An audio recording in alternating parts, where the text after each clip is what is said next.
Good morning, people. Here is a thought experiment for you, and it's a relevant one because it certainly pertains to the world that we currently live in. Let's say that you are an artist, okay, of some variety. It doesn't really matter very much. And you are creating a form of art that is at least potentially financially gainful, okay? Meaning that you have a complete and interesting and unique style, and there is a risk for it to be either plagiarized or copied or something. So you want to undertake some means of securing the authenticity of your art so it becomes demonstrably distinct from other clones or stuff or imposters or whatever. There's some way of embedding in your art some form of watermark or code or something that is a distinct signature, that is something that can't be copied.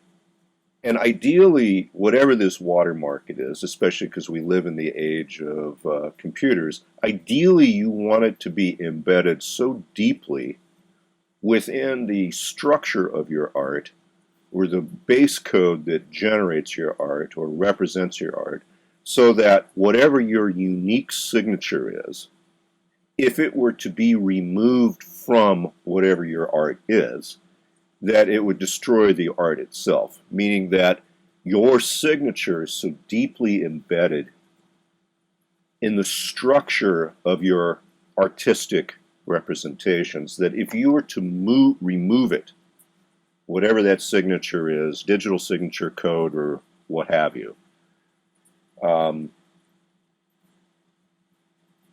it's basically impossible to duplicate because you have, in a very clever manner, imposed this particular whatever it is at the most fundamental level of the representation of whatever your artwork is, okay? Right? So, and also, it becomes pretty conspicuous for any individual who is, say, looking at art, that if they're interested in whether or not a particular representation of art is yours or not, all they have to do is to determine whether or not your essential signature is somehow embedded in it or not. And when an individual becomes aware of what your signature is, it's quite easy to determine that, yes, this is a genuine article here, and it's quite obvious. And certainly throughout history, this has always been done by great artists. I mean, they certainly have, style that is pretty conspicuous. I mean, among certain musicians, some of them would insert mathematical formula or what have you. But I mean, in the day and age of computers and whatever, like, you have to take things to a pretty large degree of sophistication to be able to put a real honest-to-God signature into things where it's not duplicable, right? And that whatever your signature is conspicuous and immediately identifiable to anyone who knows to look for it, okay? So that seems pretty sensible and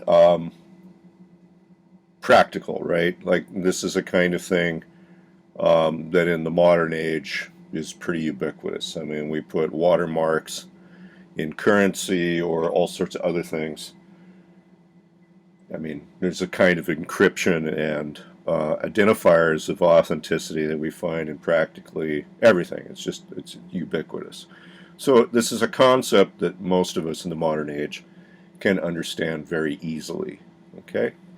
And what it is, again, it is it's an attempt by whoever the issuer of the product is to provide for any potential third party the ability to authenticate the source, really. Okay, so like, shouldn't be big stretch for us to kind of contemplate.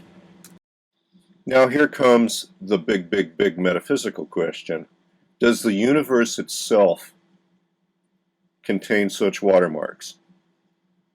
Are there deeply embedded within, quote unquote, the source code of reality that are so unlikely and so obvious in terms of their structure, so conspicuous, that they appear like a signature of some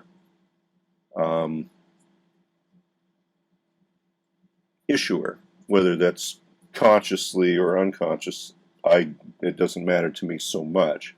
But whether or not there is at the base level of reality some kind of unique signature or quality that permeates all manifestations of matter and energy in the universe itself.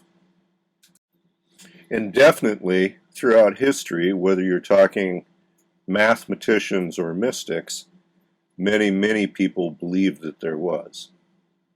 And I have a tendency to lean that way myself, in fact.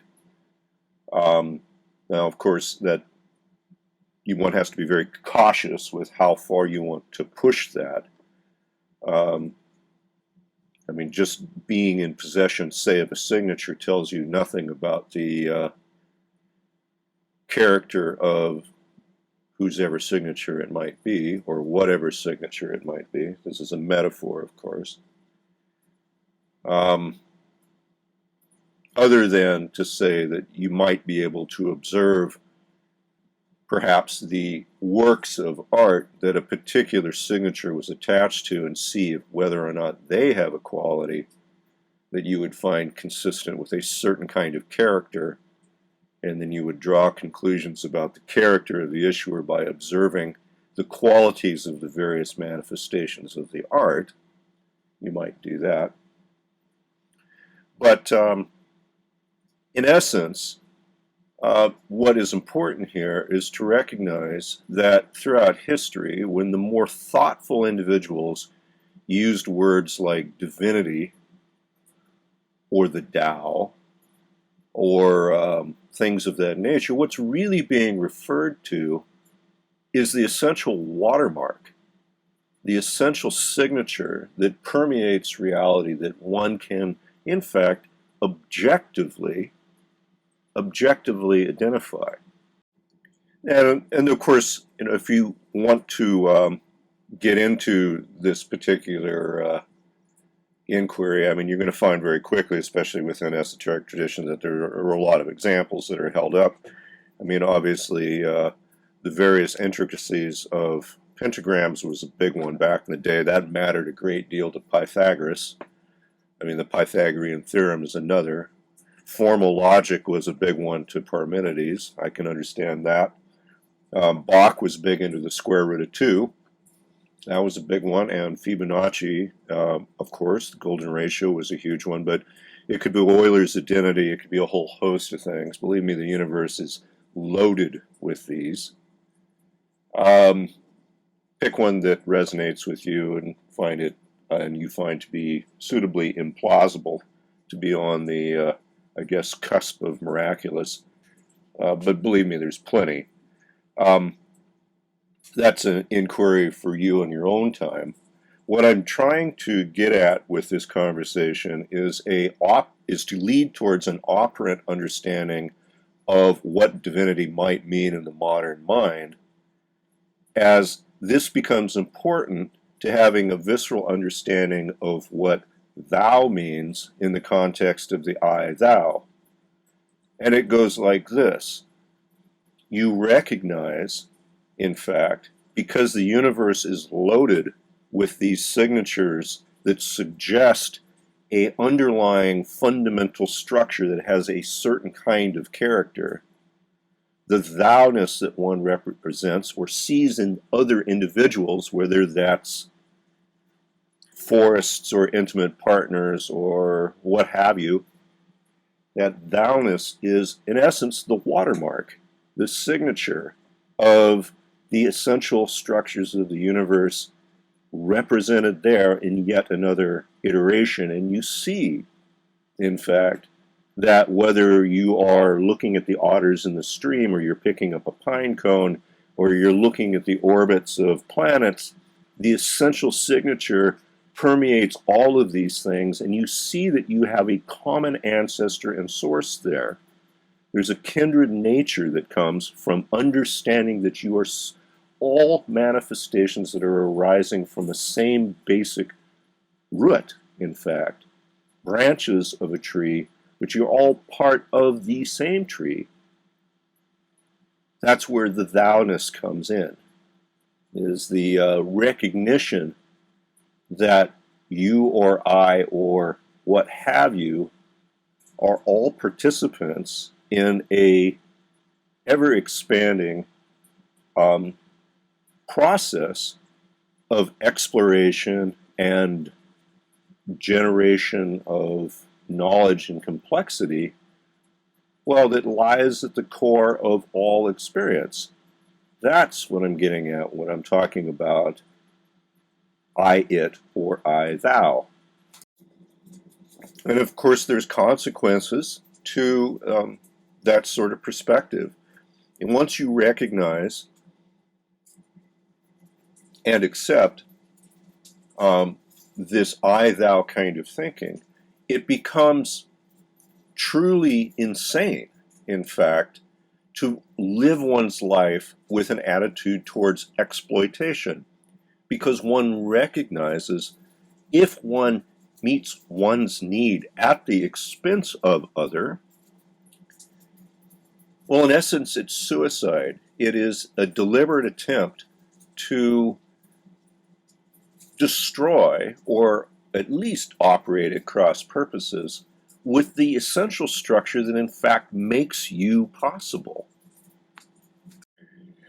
No, the only posture that remains, if one becomes aware of the presence of these ultimate signatures and the character of the divine in oneself and in other, the I and the thou, and to see other as a co-participant in the same process,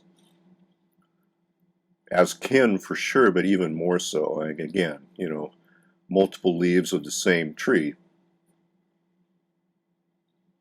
Well, the only strategy that makes sense is to move harmoniously in conjunction, with the teleological concerns of that particular structure, as you perhaps may come to understand it, having reflected duly on the character of what you see about you.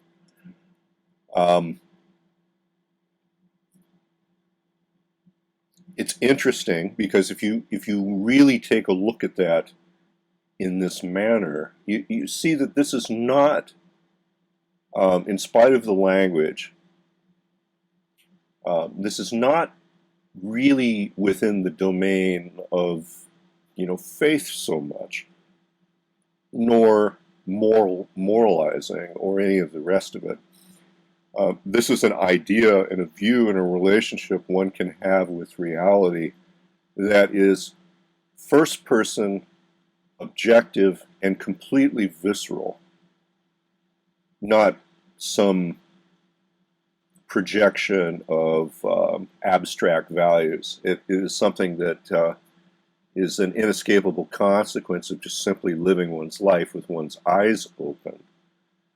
And I think while on the surface, because of the biases that come from our culture, which have a tendency to be aloof and abstract from relating to reality well, it can appear on the surface that when you're using terminology like I, thou, that's quite abstract. But that's only abstract because of the distal nature of our relationship to reality. If we make the deliberate effort to conjoin with that reality fundamentally and authentically, well, everything else really becomes just consequences of that relationship. This is what I'm hoping to communicate. So a little Sunday morning sermon for you on perhaps something that's quite akin to the Philosopher's Stone. Um, the message of which, really, as I see it, is to come to the visceral understanding that the profound is contained completely within the mundane. Divinity permeates everything. Um, if you start to look in the world at the world in that frame, rather than one of abstraction and alienation, well, the essential way of approaching an I-thou form of relating rather than I-it, well, it becomes just obvious. Okay, and yes, it is achievable. Understand, I'm not asking you to believe anything. I'm simply asking you to take a look around, honestly, intelligently, courageously, and with the willingness to act upon what you see, to take a look around, form an informed view of what you see, and see whether or not you agree with the essential conclusions that I'm representing here or not. That's up to you. Um, I mean, again, my position is pretty clear, and many of the choices that I make in my life are the natural consequences of that position. Again, you have every right in the world to choose otherwise. But it would be difficult to come up with a thought experiment or a contemplation that would have more significant consequences than this. That the way that you look at the world and the way that you interact with other will be fundamentally conditioned by whether or not you see the fingerprints or the watermark of something more profound written in the fabric of reality, or whether you do not. I'm not asking you to take that on faith. Again, I'm asking you whether you see it or you do not. And if you do, well, then your life needs to be different. And if you do not, well, then it doesn't. Cheers, people.